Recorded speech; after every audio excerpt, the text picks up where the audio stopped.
Blitz, Jackson, Mississippi, and guess what? This is not the last stop. This purple rain is going to rain over this whole planet Earth, and the Most High is using you brothers to take over this planet. You are the new standard on this earth. Y'all understand? Yes, sir. Who are we? Israelites. Who are we? Israelites. Who are we? Israelites. Shalom, family. Most High Christ bless. IUIC cuts from the street. We out here blitzing. This time we in Jackson, Mississippi. We had the JSU homecoming. So with that being said, we're gonna engage with the minds of the people. Hopefully somebody will get edified. Stay tuned, Israel. Shalom. Shalom. The song coming from the Eagle Honor Choir from Andrew Jackson Elementary School was once used as a way for the enslaved to find freedom. Because even if you were forced to work for the President of the United States, you lived a harsh life. And of the first seven presidents, Jackson among them, 5 of them were slaveholders: George Washington, Thomas Jefferson, James Madison, and James Monroe. That was the norm in the presidency, and we ought to acknowledge that this human bondage was commonplace in American history. The enslaved people who actually worked these grounds are buried somewhere here on the property. They don't know exactly where, but there is an effort to try to locate them.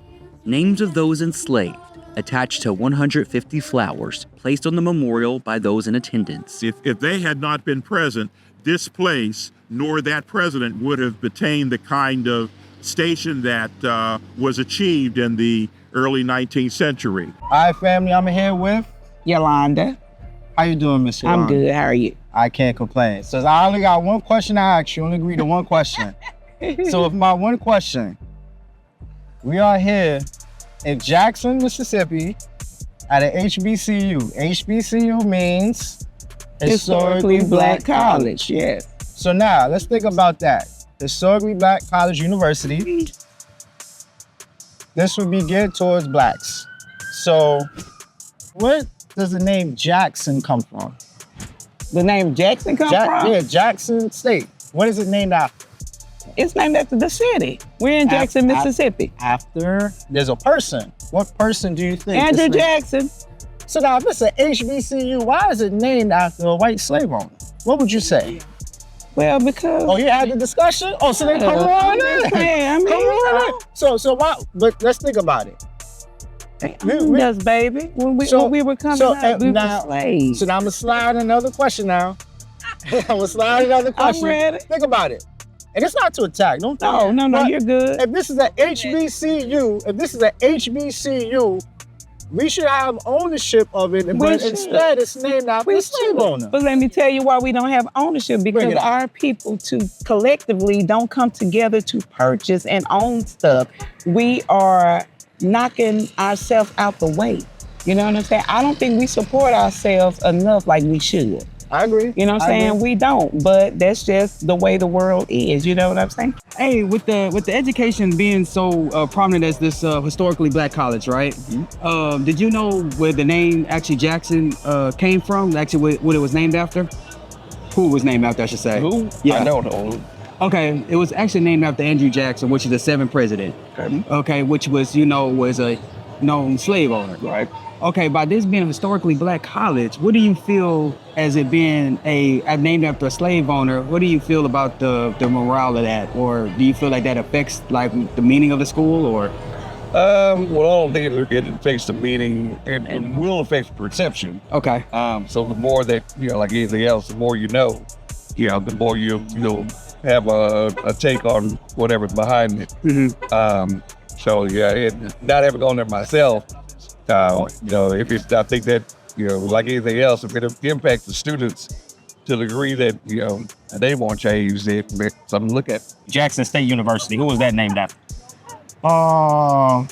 That's a good question. I should know that from my freshman classes when you had to take the history class. But it was known as the Teachers University. Okay. Before it became Jackson State College. I did a little research myself. So Jackson, the city of Jackson, come from Andrew Jackson, the 7th president. Okay. Andrew Jackson. And then obviously Jackson State was named after the city. Right? So Andrew Jackson was a slave owner. Oh, no. That could be a little bit of right there of a little bit of a paradox, if you will. Being from Stone Mountain, Georgia, in a Confederate memorial, in which all of that is based on what it is, you know, it's still history. We can't change it. All we can do is keep moving forward. Okay, but overall, what do you think about that? We got a HBCU that's named after a slave-owning president. Well, Just explore your mind. They did it all. You know, our ancestors were brought here and forced to work and do labor. But you know, that's this great country we live in. Okay. That's what it's based on. All right. We're going to an event like this, you got historical context behind this event. Boy Jackson, right? You know where that name stemmed from? Where? You know where it stemmed from? So the name Jackson stemmed from Andrew Jackson, the 7th president. He was a slave owner, right? He was a slave owner. That's where the name Jackson State come from. That's where the name Jackson, Mississippi come from, right? So these are things like we go to historical black colleges, but we don't know they got European roots. Right. All the HBCUs are owned, will stem from white men. If y'all didn't know that. I ain't know that. You see what I'm saying? Yeah. So this why we out here. We out here to bring awareness to y'all brothers, man. You see what I'm saying? Because you might fall into something you can't get out of. I respect that. You see what I'm saying? So JSU is a historically black college, right? Yes, sir. But do you know where it gets its name from? I don't. It comes from Andrew Jackson, which was the 7th president of the United States, which is a white man. Is that ironic that the college is named after actual white man? A historically black college is named after a white president. How you feel about that? I ain't know that. See, you ain't know I that. ain't know that, but it is kind of crazy. It is crazy. I ain't never know that. And a lot of our people flock to schools like this with that conception that it is a historically black college, right?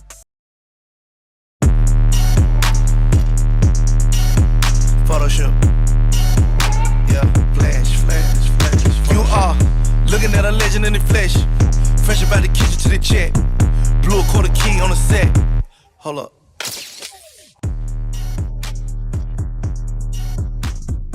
Right now, you know, Jackson is one of the largest, HBCUs in the country, right? The acceptance rates on it is 90%. But do you know what the graduation rate is? I don't. Okay, the graduation rate is real below average. It's like 40% that graduation. So the acceptance rate of people coming in is 90, but the actually people that's finishing and completing is actually at 40%. Okay. With that being said, what do you feel about like do you think that's like a good thing or bad, or like what's your perception on that? I mean, clearly you always want that number to be, higher. Right. You never want attrition to that level. Right. Right. You're always going to have some changes in people that won't be able to completely matriculate, but you don't ever want that degree of difference between acceptance and actual graduate percentage. I looked up some statistics, right? The acceptance rate here, 90% of people who put in applications at this school, they are accepted, but only 40% of the people graduate. What do you see could be the issue with that? Really, people come to school just to have fun and forget that your number one, if you're paying for school, your parents are paying for you to get an education. Right. So it's always gotta be education first. But being from here and doing the college life, it's easy to get lost into the college life instead of just focus on what you need to focus on and doing that second. So the culture kind of distract you for really a lot of the purposes, what they really came here for. That's what you're saying, right? 106 homicides in Jackson in less than a year. People sick and tired of all these excuses. We want some results. I think that the city could have done more to try to prevent some of these murders.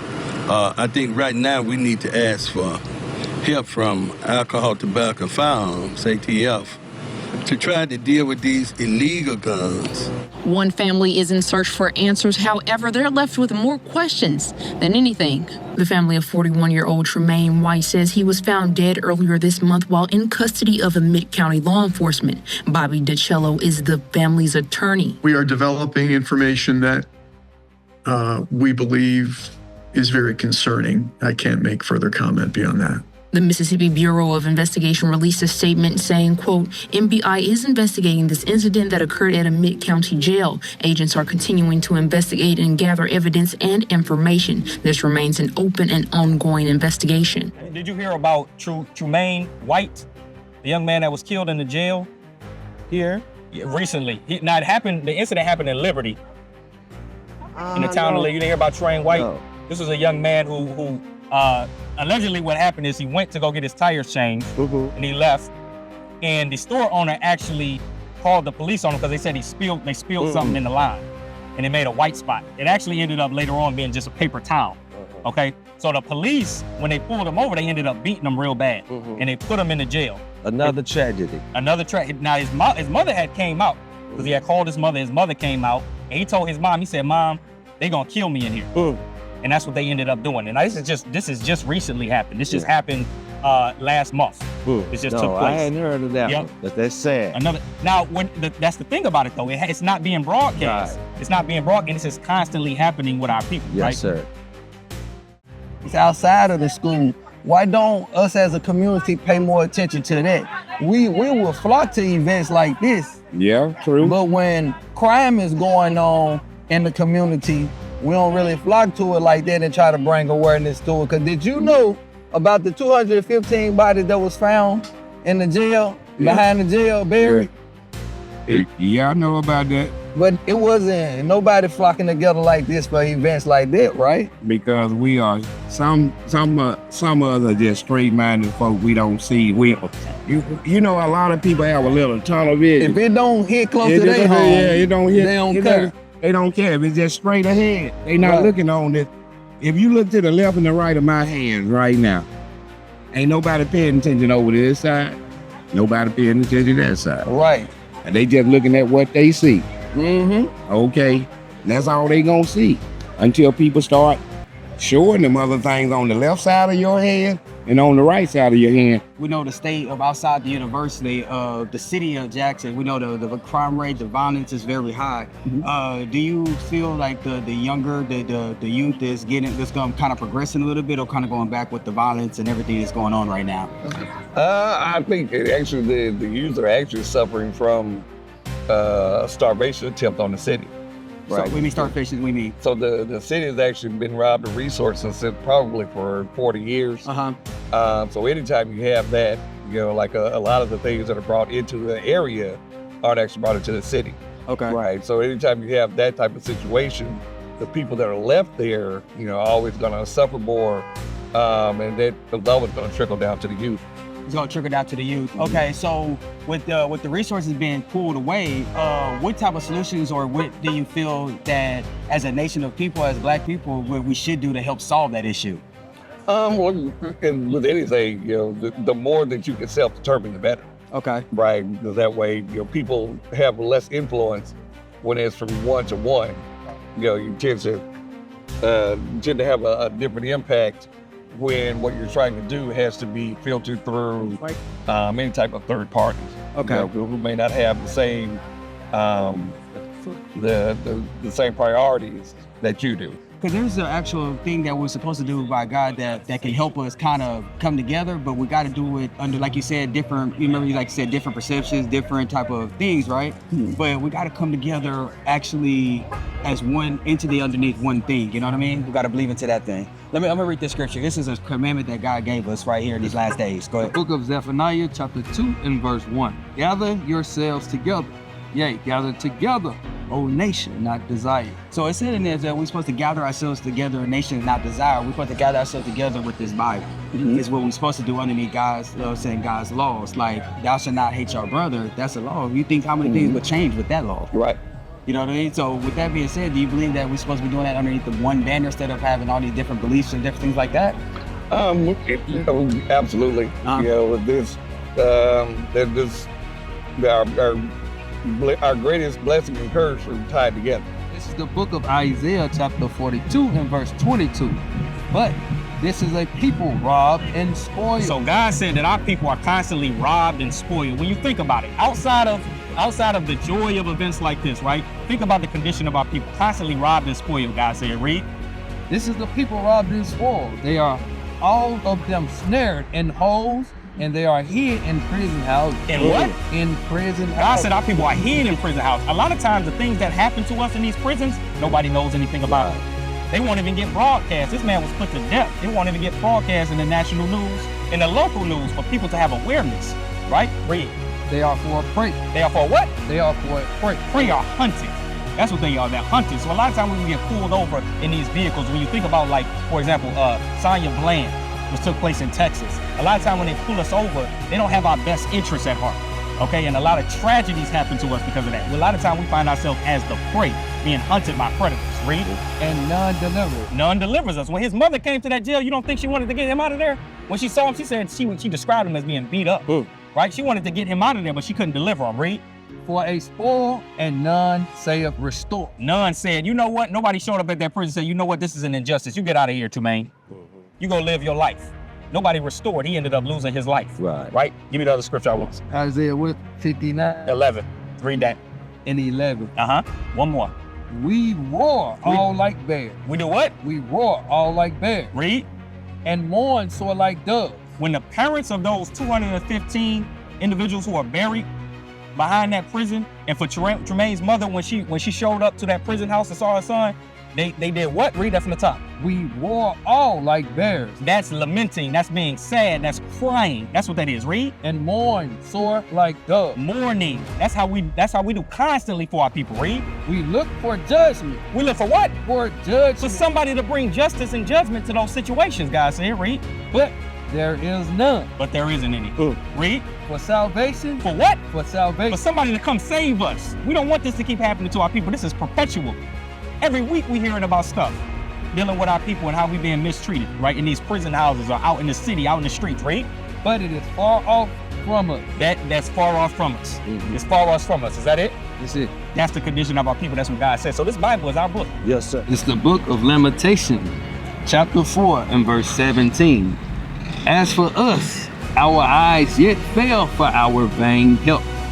In our watching, we have watched for a nation that could not save us. So what the Bible is saying for the blacks and Hispanics, Native Americans, we're watching for a nation that cannot save us. Correct. Because think about this, next week is what's gonna happen. The election. And that's all we're talking about is the election. If they're not talking about election, they're talking about Diddy parties or what's going on. But we're thinking that Kamala Harris or Donald Trump, one of these people would save us. Okay, that's what I'm saying. So, what's your thoughts on that?